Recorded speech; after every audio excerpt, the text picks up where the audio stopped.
ಈಗಾಗಲೇ ದರ್ಶನ್ ಜಾಮೀನು ಅರ್ಜಿ ವಿಚಾರಣೆಗೆ ಸಂಬಂಧಪಟ್ಟಂತೆ ವಾದ ಮುಂದುವರೆದಿದೆ. ಕೋರ್ಟ್ನಲ್ಲಿ ಸಾಕ್ಷಿದಾರ ಪುನೀತ್ ಹೇಳಿಕೆ ಉಲ್ಲೇಖ ಆಗ್ತಾ ಇದೆ.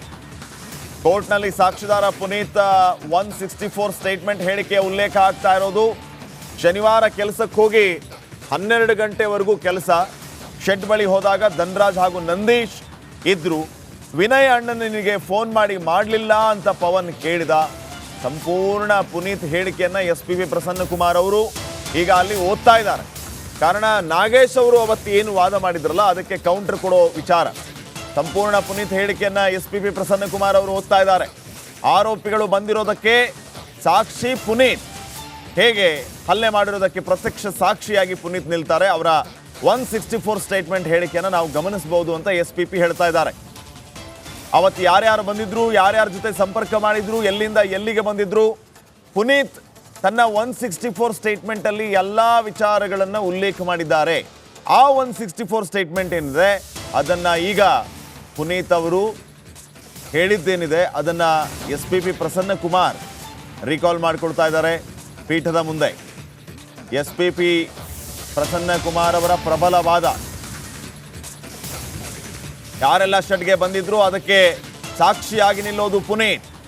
ದರ್ಶನ್, ಪವಿತ್ರ ಗೌಡ, ಪ್ರದೋಷ್, ವಿನಯ್ ಇವರೆಲ್ಲ ಶೆಡ್ಡಿಗೆ ಬಂದಿರೋದಕ್ಕೂ ಕೂಡ ಇದೇ ಪುನೀತ್ ಸಾಕ್ಷಿ. ಪುನೀತ್ನ 164 ಸ್ಟೇಟ್ಮೆಂಟ್ ಅನ್ನ ಅವರು ಉಲ್ಲೇಖ ಮಾಡ್ತಾ ಇದ್ದಾರೆ. ದರ್ಶನ್, ಪವಿತ್ರ ಗೌಡ, ಪ್ರದೋಷ್ ಮತ್ತು ವಿನಯ್ ಇವರೆಲ್ಲರೂ ಕೂಡ ಪಟ್ಟಣಗೆರೆ ಶೆಡ್ಗೆ ಬಂದಿದ್ದರು. ಇದಕ್ಕೆ ಪುನೀತೇ ಸಾಕ್ಷಿ. ಇಲ್ಲಿ ಮುಖ್ಯವಾಗಿ ಇವರು ಇದಕ್ಕೆ ಯಾಕೆ ಫೋಕಸ್ ಮಾಡ್ತಾ ಇದ್ದಾರೆ ಅಂತಂದ್ರೆ, ಘಟನೆ ನಡೆದ ಸ್ಥಳದಲ್ಲಿ ದರ್ಶನ್, ಪವಿತ್ರ ಗೌಡ, ಪ್ರದೋಷ್, ವಿನಯ್ ಇವರೆಲ್ಲರೂ ಕೂಡ ಇದ್ರು ಅನ್ನುವಂಥದ್ದು, ಸ್ಥಳದಲ್ಲಿ ಇದ್ರು ಅನ್ನುವಂಥದ್ದು ಏನಿದೆಯಲ್ಲ, ಆ ಘಟನೆ ನಡೆದ ಸ್ಥಳದಲ್ಲಿ ಇದ್ರು ಅನ್ನೋದೇ ಬಹಳ ಮುಖ್ಯ ಆಗುತ್ತೆ. ಸೊ ಅದನ್ನ ಇಲ್ಲಿ ಪೀಠದ ಗಮನಕ್ಕೆ ತರುವಂತಹ ಕೆಲಸ SPP ಪ್ರಸನ್ನಕುಮಾರ್ ಅವರಿಂದ ಆಗ್ತಾ ಇದೆ. ಪುನೀತ್ ಏನು ಸಾಕ್ಷಿಯಾಗಿದ್ರು, ಆ ಪುನೀತ್ನ 164 ಸ್ಟೇಟ್ಮೆಂಟ್ ಅನ್ನ SPP ಪ್ರಸನ್ನಕುಮಾರ್ ಅವರು ಇಲ್ಲಿ ಉಲ್ಲೇಖ ಮಾಡ್ತಾ ಇದ್ದಾರೆ.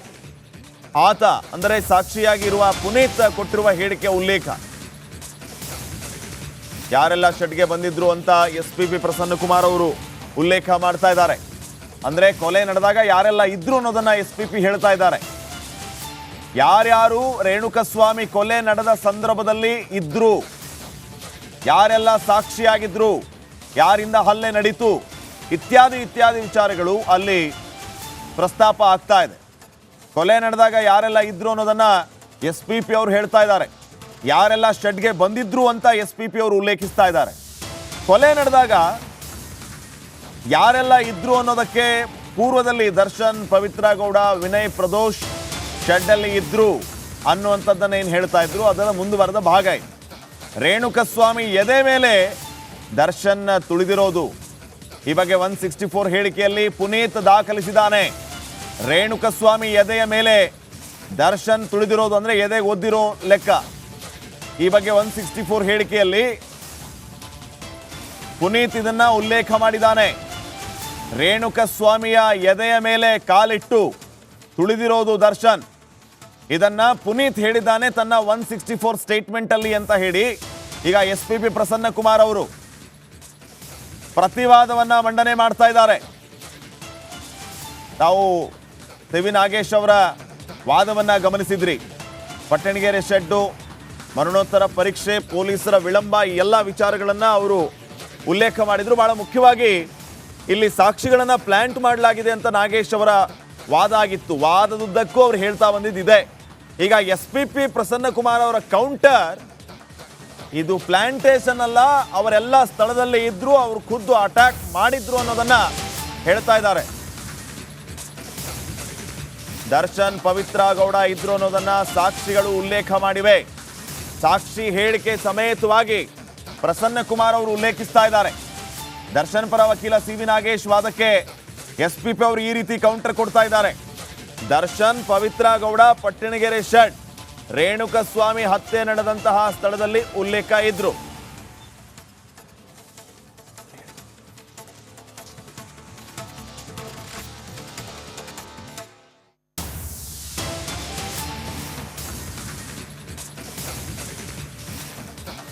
ದರ್ಶನ್ ಪರ ವಕೀಲ ಸಿ.ವಿ. ನಾಗೇಶ್ ವಾದಕ್ಕೆ ಎಸ್ಪಿಪಿ ಕೌಂಟರ್ ಕೊಡ್ತಾ ಇರೋದು.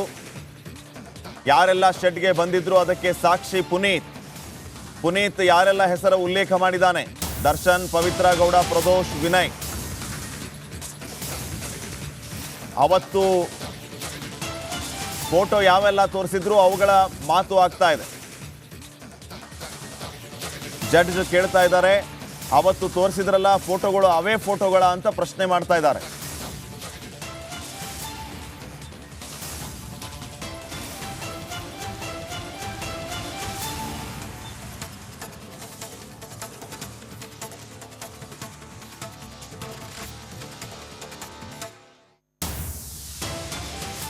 ಅವತ್ತು ತೋರಿಸಿದ್ರಲ್ಲ ಅವೇ ಫೋಟೋಗಳ ಅಂತ ಜಡ್ಜ್ ಪ್ರಶ್ನೆ ಮಾಡ್ತಾ ಇದ್ದಾರೆ. ಅಲ್ಲಿ ಫೋಟೋಗಳ ಬಗ್ಗೆಯೂ ಕೂಡ ಉಲ್ಲೇಖ ಆಗ್ತಾ ಇದೆ. ಎಸ್ಪಿಪಿ ಪ್ರಸನ್ನ ಕುಮಾರ್ ಅವರನ್ನ ಜಡ್ಜ್ ಪ್ರಶ್ನೆ ಮಾಡಿದ್ದಾರೆ. ಅವತ್ತು ತೋರಿಸಿದ್ರಲ್ಲ ಅವೇ ಫೋಟೋಗಳ ಅಂತ ಪ್ರಶ್ನೆ ಮಾಡ್ತಾ ಇದ್ದಾರೆ. ಚಾರ್ಜ್ ಶೀಟ್ ಅಲ್ಲಿಯೂ ಕೂಡ ಹಲವು ಫೋಟೋಗಳನ್ನು ಉಲ್ಲೇಖ ಮಾಡಲಾಗಿದೆ, ಫೋಟೋಗಳ ಮುದ್ರಣ ಕೂಡ ಆಗಿದೆ. ಆ ಫೋಟೋಗಳ ಬಗ್ಗೆ ಇಲ್ಲಿ ಮತ್ತೆ ರೀಕಾಲ್ ಮಾಡಿಕೊಳ್ಳುವಂತಹ ಕೆಲಸ ಆಗ್ತಾ ಇದೆ. ಹೈಕೋರ್ಟ್ನಲ್ಲಿ ದರ್ಶನ್ ಬೇಲ್ ಅರ್ಜಿ ವಿಚಾರಣೆ ಯಾವ ಮಟ್ಟಿಗೆ ಕುತೂಹಲಕ್ಕೆ ಕಾರಣ ಆಗ್ತಾ ಇದೆ. ಸದ್ಯಕ್ಕೆ ಪುನೀತ್ 164 ಸ್ಟೇಟ್ಮೆಂಟನ್ನು ಎಸ್ಪಿಪಿ ಪ್ರಸನ್ನ ಕುಮಾರ್ ಅವರು ಓದ್ತಾ ಇದ್ದಾರೆ. ಶನಿವಾರ ಕೆಲಸಕ್ಕೆ ಹೋದ ನಂತರ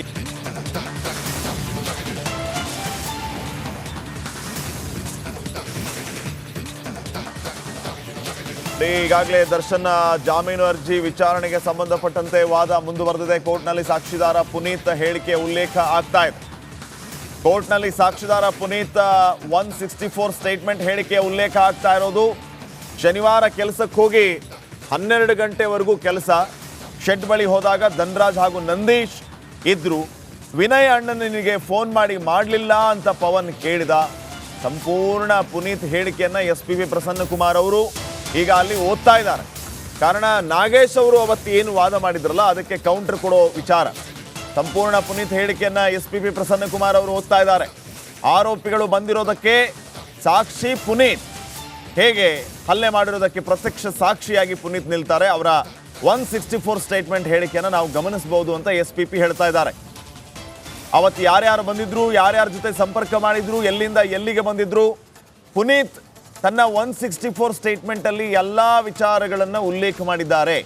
ಆ 164 ಸ್ಟೇಟ್ಮೆಂಟ್ ಏನಿದೆ ಅದನ್ನು ಈಗ ಪುನೀತ್ ಅವರು ಹೇಳಿದ್ದೇನಿದೆ ಅದನ್ನು ಎಸ್ಪಿಪಿ ಪ್ರಸನ್ನ ಕುಮಾರ್ ರೀಕಾಲ್ ಮಾಡಿಕೊಳ್ತಾ ಇದ್ದಾರೆ ಪೀಠದ ಮುಂದೆ. ಎಸ್ಪಿಪಿ ಪ್ರಸನ್ನ ಕುಮಾರ್ ಅವರ ಪ್ರಬಲ ವಾದ, ಯಾರೆಲ್ಲ ಶೆಡ್ಗೆ ಬಂದಿದ್ರು ಅದಕ್ಕೆ ಸಾಕ್ಷಿಯಾಗಿ ನಿಲ್ಲೋದು ಪುನೀತ್.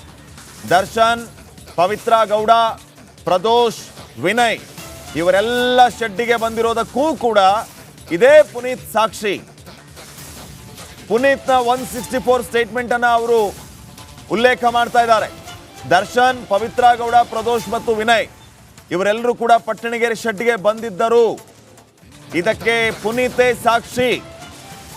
ಇಲ್ಲಿ ಮುಖ್ಯವಾಗಿ ಇವರು ಇದಕ್ಕೆ ಯಾಕೆ ಫೋಕಸ್ ಮಾಡ್ತಾ ಇದ್ದಾರೆ ಅಂತಂದ್ರೆ, ಘಟನೆ ನಡೆದ ಸ್ಥಳದಲ್ಲಿ ದರ್ಶನ್, ಪವಿತ್ರ ಗೌಡ, ಪ್ರದೋಷ್, ವಿನಯ್ ಇವರೆಲ್ಲರೂ ಕೂಡ ಇದ್ರು ಅನ್ನುವಂಥದ್ದು, ಸ್ಥಳದಲ್ಲಿ ಇದ್ರು ಅನ್ನುವಂಥದ್ದು ಏನಿದೆಯಲ್ಲ, ಆ ಘಟನೆ ನಡೆದ ಸ್ಥಳದಲ್ಲಿ ಇದ್ರು ಅನ್ನೋದೇ ಬಹಳ ಮುಖ್ಯ ಆಗುತ್ತೆ.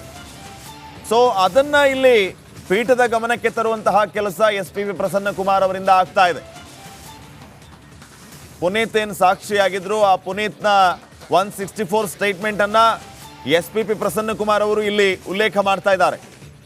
ಆತ ಅಂದರೆ ಸಾಕ್ಷಿಯಾಗಿರುವ ಪುನೀತ್ ಕೊಟ್ಟಿರುವ ಹೇಳಿಕೆ ಉಲ್ಲೇಖ.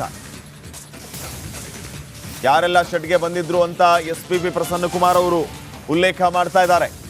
ಅಂದ್ರೆ ಕೊಲೆ ನಡೆದಾಗ ಯಾರೆಲ್ಲ ಇದ್ರು ಅನ್ನೋದನ್ನ ಎಸ್ಪಿಪಿ ಹೇಳ್ತಾ ಇದ್ದಾರೆ. ಯಾರ್ಯಾರು ರೇಣುಕಸ್ವಾಮಿ ಕೊಲೆ ನಡೆದ ಸಂದರ್ಭದಲ್ಲಿ ಇದ್ರು, ಯಾರೆಲ್ಲ ಸಾಕ್ಷಿಯಾಗಿದ್ರು, ಯಾರಿಂದ ಹಲ್ಲೆ ನಡೀತು, ಇತ್ಯಾದಿ ವಿಚಾರಗಳು ಅಲ್ಲಿ ಪ್ರಸ್ತಾಪ ಆಗ್ತಾ ಇದೆ.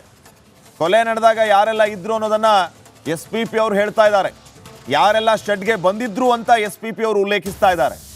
ಕೊಲೆ ನಡೆದಾಗ ಯಾರೆಲ್ಲ ಇದ್ರು ಅನ್ನೋದಕ್ಕೆ ಪೂರ್ವದಲ್ಲಿ ದರ್ಶನ್, ಪವಿತ್ರ ಗೌಡ, ವಿನಯ್, ಪ್ರದೋಷ್ ಶೆಡ್ಡಲ್ಲಿ ಇದ್ರು ಅನ್ನುವಂಥದ್ದನ್ನು ಏನು ಹೇಳ್ತಾ ಇದ್ರು ಅದರ ಮುಂದುವರೆದ ಭಾಗ ಇದು. ರೇಣುಕಸ್ವಾಮಿ ಎದೆ ಮೇಲೆ ದರ್ಶನ್ ತುಳಿದಿರೋದು, ಈ ಬಗ್ಗೆ 164 ಹೇಳಿಕೆಯಲ್ಲಿ ಪುನೀತ್ ದಾಖಲಿಸಿದ್ದಾನೆ. ರೇಣುಕಸ್ವಾಮಿ ಎದೆಯ ಮೇಲೆ ದರ್ಶನ್ ತುಳಿದಿರೋದು ಅಂದ್ರೆ ಎದೆಗೆ ಒದ್ದಿರೋ ಲೆಕ್ಕ. ಈ ಬಗ್ಗೆ 164 ಹೇಳಿಕೆಯಲ್ಲಿ ಪುನೀತ್ ಇದನ್ನ ಉಲ್ಲೇಖ ಮಾಡಿದ್ದಾನೆ.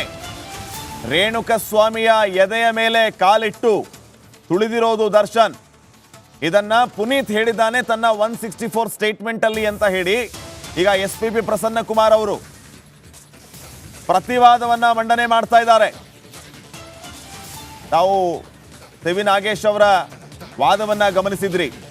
ಪಟ್ಟಣಗೆರೆ ಶೆಡ್ಡು, ಮರಣೋತ್ತರ ಪರೀಕ್ಷೆ, ಪೊಲೀಸರ ವಿಳಂಬ, ಈ ಎಲ್ಲ ವಿಚಾರಗಳನ್ನ ಅವರು ಉಲ್ಲೇಖ ಮಾಡಿದ್ರು. ಬಹಳ ಮುಖ್ಯವಾಗಿ ಇಲ್ಲಿ ಸಾಕ್ಷಿಗಳನ್ನ ಪ್ಲಾಂಟ್ ಮಾಡಲಾಗಿದೆ ಅಂತ ನಾಗೇಶ್ ಅವರ ವಾದ ಆಗಿತ್ತು. ವಾದದುದ್ದಕ್ಕೂ ಅವ್ರು ಹೇಳ್ತಾ ಬಂದಿದ್ದಿದೆ.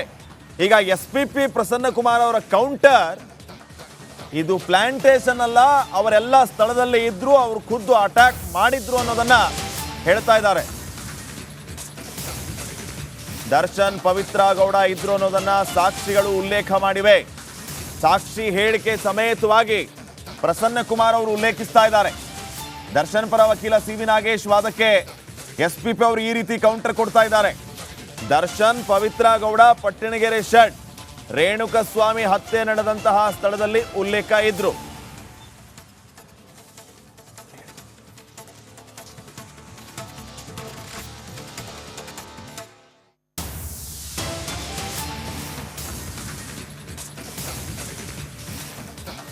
ದರ್ಶನ್ ಪರ ವಕೀಲ ಸಿ.ವಿ. ನಾಗೇಶ್ ವಾದಕ್ಕೆ SPP ಕೌಂಟರ್ ಕೊಡ್ತಾ ಇರೋದು.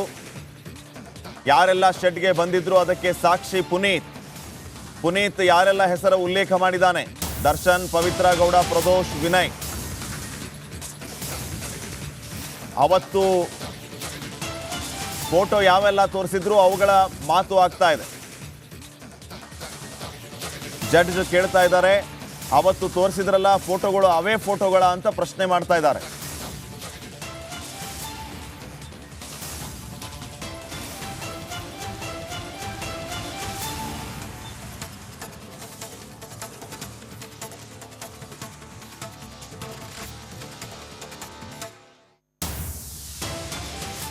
ಅವತ್ತು ತೋರಿಸಿದ್ರಲ್ಲ ಅವೇ ಫೋಟೋಗಳ ಅಂತ ಜಡ್ಜ್ ಪ್ರಶ್ನೆ ಮಾಡ್ತಾ ಇದ್ದಾರೆ. ಅಲ್ಲಿ ಫೋಟೋಗಳ ಬಗ್ಗೆಯೂ ಕೂಡ ಉಲ್ಲೇಖ ಆಗ್ತಾ ಇದೆ. SPP ಪ್ರಸನ್ನ ಕುಮಾರ್ ಅವರನ್ನ ಜಡ್ಜ್ ಪ್ರಶ್ನೆ ಮಾಡಿದ್ದಾರೆ. ಅವತ್ತು ತೋರಿಸಿದ್ರಲ್ಲ ಅವೇ ಫೋಟೋಗಳ ಅಂತ ಪ್ರಶ್ನೆ ಮಾಡ್ತಾ ಇದ್ದಾರೆ. ಚಾರ್ಜ್ ಶೀಟ್ ಅಲ್ಲಿಯೂ ಕೂಡ ಹಲವು ಫೋಟೋಗಳನ್ನ ಉಲ್ಲೇಖ ಮಾಡಲಾಗಿದೆ. ಫೋಟೋಗಳ ಮುದ್ರಣ ಕೂಡ ಆಗಿದೆ. ಆ ಫೋಟೋಗಳ ಬಗ್ಗೆ ಇಲ್ಲಿ ಮತ್ತೆ ರೀಕಾಲ್ ಮಾಡಿಕೊಳ್ಳುವಂತಹ ಕೆಲಸ ಆಗ್ತಾ ಇದೆ. ಹೈಕೋರ್ಟ್ನಲ್ಲಿ ದರ್ಶನ್ ಬೇಲ್ ಅರ್ಜಿ ವಿಚಾರಣೆ ಯಾವ ಮಟ್ಟಿಗೆ ಕುತೂಹಲಕ್ಕೆ ಕಾರಣ ಆಗ್ತಾ ಇದೆ. ಸದ್ಯಕ್ಕೆ ಪುನೀತ್ 164 ಸ್ಟೇಟ್ಮೆಂಟ್ ಅನ್ನ SPP ಪ್ರಸನ್ನ ಕುಮಾರ್ ಅವರು ಓದ್ತಾ ಇದ್ದಾರೆ. ಶನಿವಾರ ಕೆಲಸಕ್ಕೆ ಹೋದ ನಂತರ